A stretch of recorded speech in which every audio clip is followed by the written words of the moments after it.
Bom dia, boa tarde, caros alunos do oitavo ano. Tudo bem, meu grande? Hoje nossa aula vai sobre, ou dando continuidade, o continente americano. Só que nós vamos falar nos aspectos naturais. Lembra, na aula anterior, nós estávamos falando sobre a América no geral, físico, como ela estava dividida, não é isso? América do Norte, América Central, América do Sul. Falando no aspecto socioeconômico, seria a América anglo-saxônica e a América Latina, tá certo? Hoje, especificamente, nós vamos falar mais da sua localização, forma do relevo, a sua hidrografia e também sobre os climas. Então vamos lá, localização, ela se encontra totalmente no hemisfério oeste e se estende entre os hemisférios norte e sul. Então, quando eu digo que ela está no oeste, eu pego o que? O meridiano de Greenwich, essa linha imaginária na vertical, que vai dividir tudo que está para o lado direito eu vou chamar de leste, tudo que está para o lado esquerdo eu chamo de oeste. O leste eu chamo de oriental e o oeste eu chamo de ocidental. Estende entre os hemisférios norte e sul. Então eu pego a linha do Equador, que está bem aqui no centro, 0 grau, para cima eu tenho o hemisfério norte até 90 graus e 90 graus para o hemisfério sul. É fundamental essa interpretação, porque isso aqui é um fator determinante da latitude, que é a distância em grau que eu me encontro da linha do Equador, para determinar os tipos de clima e de vegetação, tá certo? Cortado pelos grandes paralelos, ou seja, está aqui o paralelo, que é a linha do Equador. Por que isso é importante? Porque ele determina as zonas climáticas da Terra. Eu tenho a linha do Equador, em 23 graus eu tenho o Trópico de Câncer no hemisfério norte, em 23 graus eu tenho o Trópico de Capricórnio no hemisfério sul. Eu chamo de região intertropical, porque está entre os dois trópicos. Predomina o que? Temperatura alta. E aí vai determinar clima tropical e equatorial, floresta, não é isso? Tropicais. Acima dos trópicos de Câncer 23 graus e Capricórnio 23 graus, eu vou ter os paralelos de 66 graus, que aí eu tenho um círculo polar, o Ártico, que é no norte, e o Antártico no sul. Aí são as áreas temperadas, onde eu tenho as 4 estações do ano bem definidas. E a partir de 66, tanto no sentido norte a 90 graus, como no sentido sul, eu tenho as regiões polares, tá certo? O oeste é banhado pelo Oceano Atlântico. Olha aqui. Oeste à direita, Oceano Atlântico aqui entre a América, a Europa e a África. A leste, todo banhado pelo Oceano Pacífico. E lá em cima, no norte, eu tenho o Oceano Glacial Ártico. Agora vamos ver as formas do relevo. São 4 grandes conjuntos que ocorrem nessa região. São as cordilheiras, as planícies, a depressão e os planaltos. Elas são determinadas por alguns fatores. Na costa oeste, eu tenho as cadeias de montanha. Lembra de olhar aqui, ó, lá para a legenda.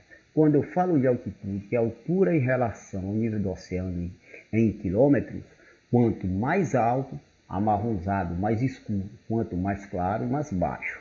Ela vai do escuro até o verde, que são as planícies.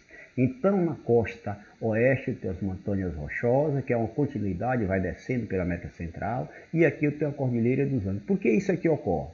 Isso aqui ocorre em decorrência dos movimentos, não é isso?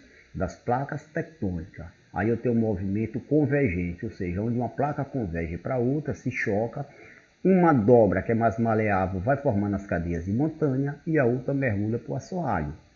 Então, por que ocorre a Cordilheira dos Andes? Porque eu tenho uma placa aqui, né, de Nazca, no Oceano Pacífico, direciona para cá e encontra aqui da América do Sul.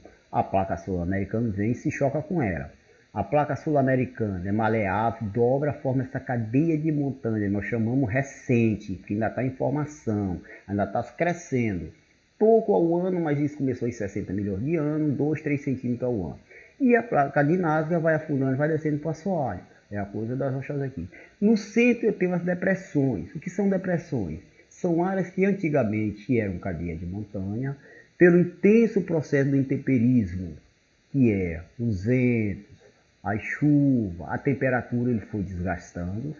Nesse central aqui também, no continente, vai ocorrer as concentrações das bacias hidrográficas, então as áreas que estão próximas do rio também são baixas, são as planícies.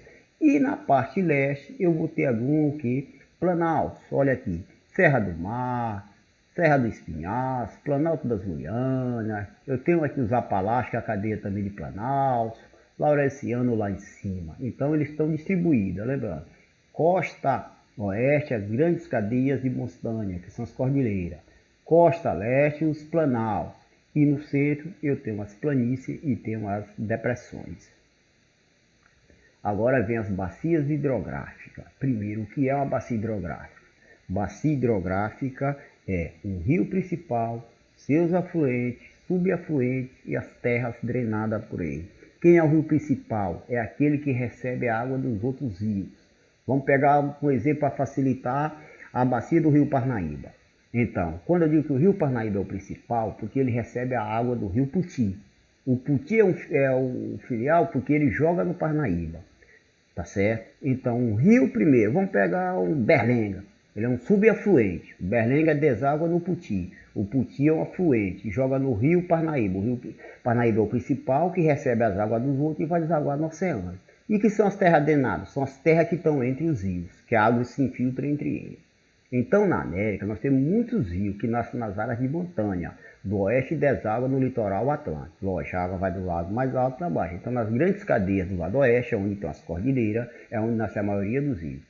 Os cursos do Rio da América são agrupados em 4 vertentes, tá certo? A do Ártico, lá no extremo norte, a do Oceano Pacífico, a do Golfo do México, que é aqui na América Central, perto do México, está bem especificado, não é isso?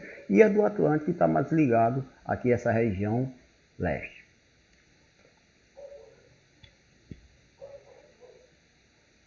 Agora nós vamos falar sobre a distribuição de clima. Lembra quando nós falamos das latitudes? Nós vamos lá 90 graus latitude norte e chegamos até 35, 40 latitude sul. Lembra das zonas térmicas que nós falamos? Então isso nós vamos ter uma quantidade de clima enorme. Se eu pego lá em cima, perto do Oceano Glacial Ártico, eu vou ter clima o que aqui? Polares. Olha essa região aqui.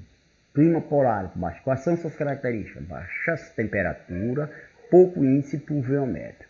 Depois, quando eu vou descendo das áreas polares, eu venho para as áreas um pouquinho mais temperadas. Aí vem clima temperado continental, que é dentro dos continentes, temperado frio oceânico, próximo aos oceanos, tem um temperado pegando aqui parte dos Estados Unidos, tem o Mediterrâneo, apesar do mar Mediterrâneo não estar aqui, mas suas características remontam ao quê? Aos climas que está entre a Europa e a África, que é onde está o mar Mediterrâneo. Então as características são parecidas, eles chamam também de clima Mediterrâneo. Quando eu chego aqui na América do Sul, vem um clima semiárido, típico aqui do Nordeste, ó. Essa regiãozinha aqui, pouca chuva e mal distribuída. Vou ter o tropical, que está entre a região intertropical que nós falamos, na ilha, lembra do caso do Trópico Câncer e Capricórnio. Algumas de cadeias de montanha, lembra da Cordilheira dos Andes, das rochosas lá no extremo norte dos Estados Unidos. E temos subtropical, que é essa parte aqui, abaixo um pouquinho aqui dos Estados Unidos, pegando o México e pegando o sul do Brasil com a Argentina e o Chile, tá certo? Agora nós vamos ver algumas características desses climas, tá certo? Vamos ver aqui no exemplo, peguei 2 distintos para a gente fazer um paralelo. Clima polar. Então o clima polar dessa região ocorre no extremo norte, está ali, parte do extremo norte dos Estados Unidos e parte do Canadá. Praticamente não chove na região de clima polar. O que ocorre é a queda de neve, uma quantidade média anual de 150 milímetros. Quando eu falo 150 milímetros, eu estou falando do índice igual a deserto. Lembra do semiárido nordestino, que é no Brasil onde chove menos e é mal distribuída? Nós temos aí 500, 600 milímetros de chuva. Aqui nós temos 150 milímetros ao ano. Vocês têm uma ideia, esse ano em Teresina, aqui no Piauí, se não me engano foi em Campo Maior, Piripiri, teve a chuva de 130 milímetros. Em 12 dias começou a chover de noite, no outro dia chegou a 130 milímetros. Aqui a média o anual é 150 milímetros. Mas por que isso ocorre? Porque a umidade relativa do ar é baixa, é entre 70% e 80%. E isso nós ainda estamos falando no verão, porque no inverno não chega nem aí. Para chover ele tem que chegar a 100%, que é saturar. Ela satura com 100% e aí se precipita. A amplitude térmica aqui é gigantesca. Olha aqui, no inverno a temperatura média anual fica em torno de 30 graus negativa. A incidência de raios solares é baixíssimo. Lembra quando nós falamos das 4 estações do ano que eu falei quando aí está no inverno é 6 meses sem sol, é tudo escuro, é noite. Mas nós estamos falando de 30 graus em média. Mas aqui, quando está uma nevasca fortíssima, ele chega a 60 graus negativos. Vocês têm uma ideia, no verão, que é o período que a temperatura esquenta um pouquinho, ela chega no máximo a 4 graus Celsius. Tá certo? Os ventos são intensos, cobrindo as regiões de neve. Agora, qual o grande problema dessa região hoje? Porque ela está sofrendo um intenso impacto ambiental em decorrência do aquecimento global. É a primeira parte da Terra, no Ártico, que eles estão derretendo, são as geleiras. Essas geleiras derretem, caem nos oceanos e vêm em direção às regiões quentes, em relação à linha do Equador. Isso está provocando um dano enorme para a fauna de lá, os animais, caso do urso, tá certo? Aumentando o nível dos oceanos. Então o impacto ambiental nessa região é grande, tá certo? Em decorrência disso. E aí eu peguei outro clima que é exatamente o oposto para a gente fazer um paralelo, que é o clima equatorial. Lembra? Equatorial, ligado à linha do Equador, entre os trópicos de Câncer e Capricórnio, mas ali da linha do Equador no sentido norte e sul, em torno de 10, 15 graus de latitude. Esse clima é oposto, porque durante todo o ano ele é úmido, com alto índice de evaporação e altas temperaturas. Lembra? Equatorial, olha a quantidade de rio, a imagem aí, ó, os meandros do rio que está mostrando. Então nós temos aí que nós chamamos de evotranspiração. Alta temperatura, esse vapor do rio, né, a água é evaporada e as plantas, nós chamamos evotranspiração. A quantidade de água é imensa. Aí o que é que ocorre? Essa água sobe, quando essa água sobe, ela condensa, passa para o estado, não é isso, do gasoso para o líquido e se precipita em forma de chuva. Então aí a quantidade de chuva pode chegar a 2, 3 mil milímetros ao ano. Acabamos de falar que no Ártico chega a 150 milímetros, aqui tem 3 mil milímetros em média, tá certo? A umidade relativa do ar nas regiões do clima equatorial é elevada, média de 90 graus durante o ano. Então lá você tinha 70 no verão, aqui é o ano todinho, de janeiro a dezembro, 90 graus de umidade. Para chegar sem chover é normal. Você está na região de Manaus, vai fazer água tarde, me pergunta, antes ou depois da chuva? Porque sempre vai chover em grande quantidade. A temperatura média anual dessas regiões é em torno de 26 graus. E a amplitude térmica, ou seja, a diferença entre a mínima e a máxima é pequena, em torno de 4 graus. Lembra do Ártico? Podemos chegar no inverno a 60 graus negativos e no verão chega a 4. Quando eu pego 60 com 4, dá 64 eu divido por 2, dá uma amplitude térmica de diferença de 34 graus entre a maior e a menor. Quando eu pego o clima equatorial, eu tenho uma diferença de 4 graus. Olha a diferença. Então, né, tem os planos falando de vários, mas eu peguei dois, o oposto, para vocês terem uma ideia. Vocês vão complementar esse estudo lá no capítulo 6, fazendo a leitura e a interpretação, olhando para os gráficos, para os mapas, tudo direitinho, tá certo? Qualquer dúvida, na hora que for atividade, fala com o professor Matheus que ele vai tirar. Então, faça a leitura da página 89, 90 e 91. Após a leitura do vídeo, vai para o livro capítulo 6, página 89, 90 e 91. Aguarda que o professor bota a atividade, você responde e envie para ele, tá certo? Bom final de semana e até a próxima aula.